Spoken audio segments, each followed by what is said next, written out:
everyone. Today is the 22nd of March and today we begin our next leg of the adventure. So we're finishing in Indonesia, we're leaving Flores this morning, flight leaves at 9:35 and we're heading back to Bali to jump on a plane to New Zealand. We've then got basically the day in Denpasar because the flight doesn't leave until later on this evening, but that's a good thing because we had a nightmare with our baggage. So we've got everything crossed that when we get to Denpasar, we're going to go to Lost and Found and our baggage is going to be there waiting for us. If it isn't, I don't even know what happens at that point, but I'm pretty sure it won't be good. Anyway, fingers crossed, that's not going to happen. It's all going to be smooth. We're going to get on the plane to New Zealand and we go via somewhere in Australia, I can't remember where. Please ensure you have your passports open to your phone image along with your boarding pass ready for inspection. Right folks, quick check-in in Sydney. Welcome down under, obviously. Had a very successful day in Bali, got loads of stuff that we needed to done very quickly, very efficiently, and we only got rained on once. Anyway, we had a 6-hour flight down to Sydney, which is where we're catching our connecting flight on to Christchurch. Got literally no sleep, but I had a wicked selection of films. Anyway, it's 6 AM, or just after 6 AM, the flight is at 8:45. And we get to Christchurch in the morning at some point.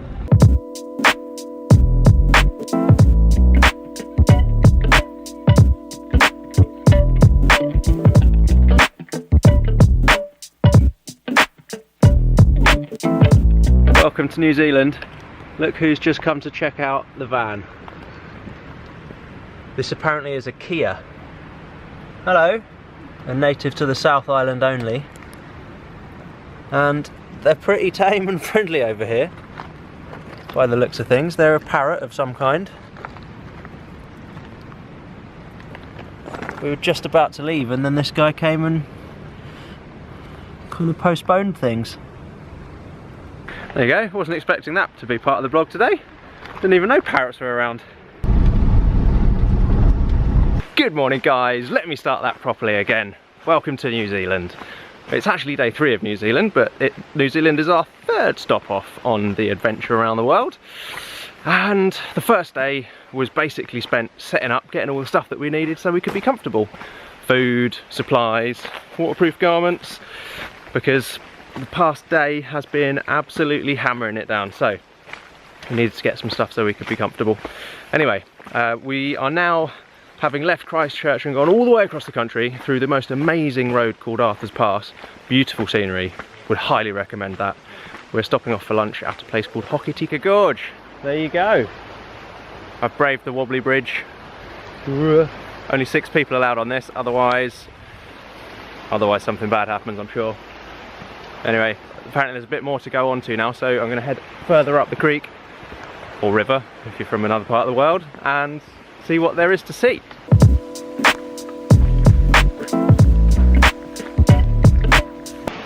Well, there you have it. That's the gorge. The water's not really that blue, it's more like a grey colour. Hey ho, QB roll to make it look cool.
We just stopped off for a quick break because sometimes some of the scenery you just have to stop and take a closer look at. This is one of them. I don't know where we are, but we're on the way to the Fox Glacier, and just look at it. Just look. Unbelievable. Anyway, one of the things I realised as I was driving along was I could not be further away from home in the UK than I possibly am right now. Here we are on the moon. Got everything that you want. Water, crazy lunar landscape, mountains, wicked. But because of the temperature and the scenery beats the UK hands down, but the kind of the greenness and being outside, the temperature and the climate, I actually feel closer to home than I have anywhere else along the journey, even Australia, because that was just a little bit too far away. But this, I feel pretty close to home. It's like this place doesn't want me to leave. I've just sunk in the sand, so I'm just washing my feet in the water, and oh my god, that's cold! Ah, that's like washing your feet in ice. One way to warm up is going up here. That's my way home, and away from these annoying flies that seem to think that my feet are the most tasty thing the world has ever seen. Anyway, let's go to the Fox Glacier. Made it! Fox Glacier, here we are in the campsite. Got a bit of a chili on the go for dinner. It's going to be ace. Tomorrow morning, Matheson Lake at dawn. It's going to be good. Morning folks, hope you can see me alright.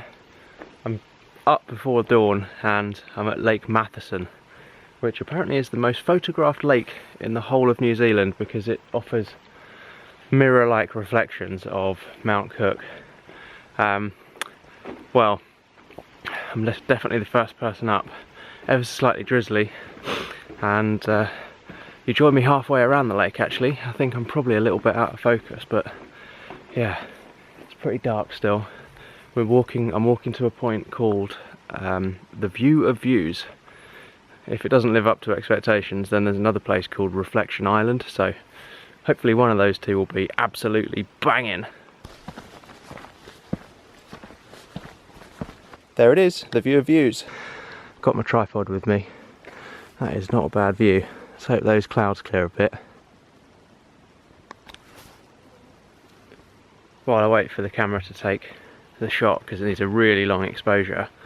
Oh man, I just wanted to talk about what a shame it is that you're not allowed to fly your drone in any of these places. One of the big tourist attractions is helicopter flights and pleasure rides and stuff. All of the tourist places that I've been to, like this lake, the other walk that I went on the other day, and some of the places we've stopped, they've got massive signs saying no drone flying. It'd be so cool to fly the drone around here, but there's a $5,000 fine and they confiscate your drone, so it's not really worth the risk.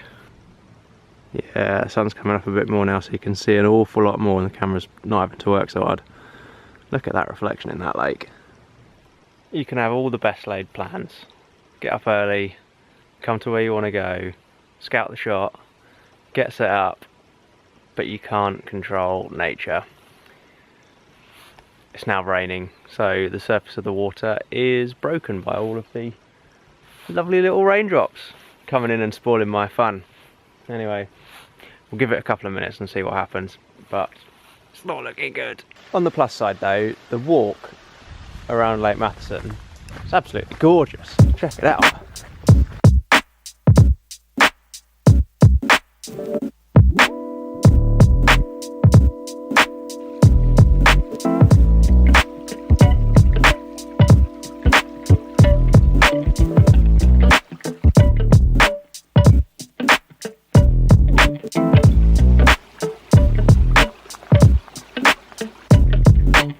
Reflection. Reflection.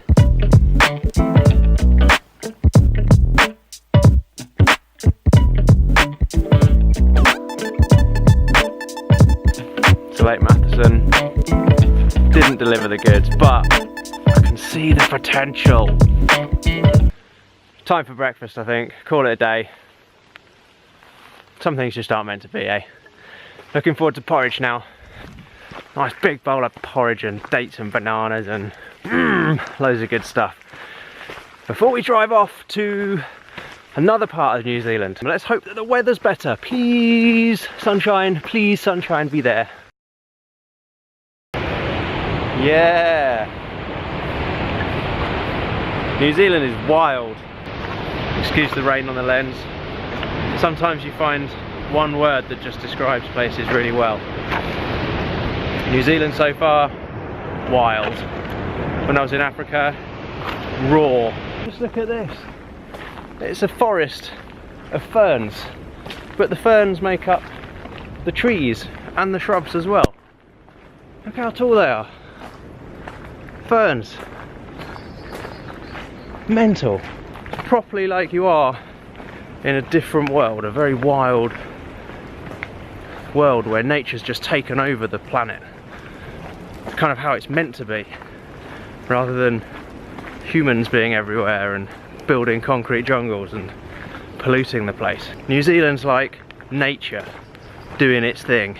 Talking of getting out in the wild and checking out nature doing its thing, I've come up the Haast Pass, or the Haast Pass depending on where you're from and how you pronounce things. This is 500 and a bit meters above sea level. The wind's really brisk, so I'll try and turn around and cover you.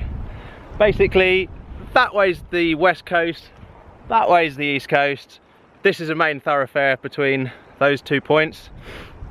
And it's a pretty good stop off to get a load of fresh, clean, tasty air in your lungs before you drive on to Lake Wanaka, which is our next stop. Coming back down the mountain now, and I realised I didn't get a ticket to the hottest party in town today. That is the Moss Party. Oh my god, they're everywhere. It's absolutely going off in there. Look how many of them there are. They brought a few of their mates down. Obviously the trees are there. There's also the lichen. Those guys are pretty crazy. A few dead branches. They probably hit it a bit too hard early on. I've also seen a few mushrooms kicking about, so it's gonna get a little bit weird later on. Just bumped into a few of the lucky guests with tickets. Apparently it's been sold out for months. Hey guys, how long did it take you to get tickets? It took us about 2 weeks, but we know a guy who knows a guy. We're gonna have a good time.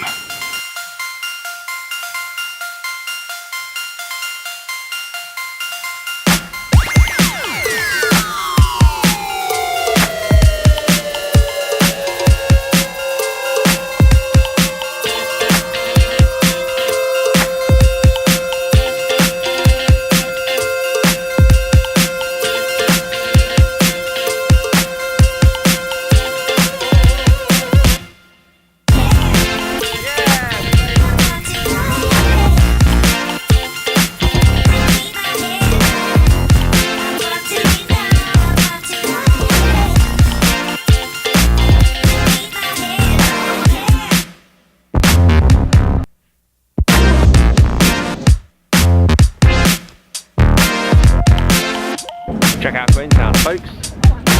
What a view that is.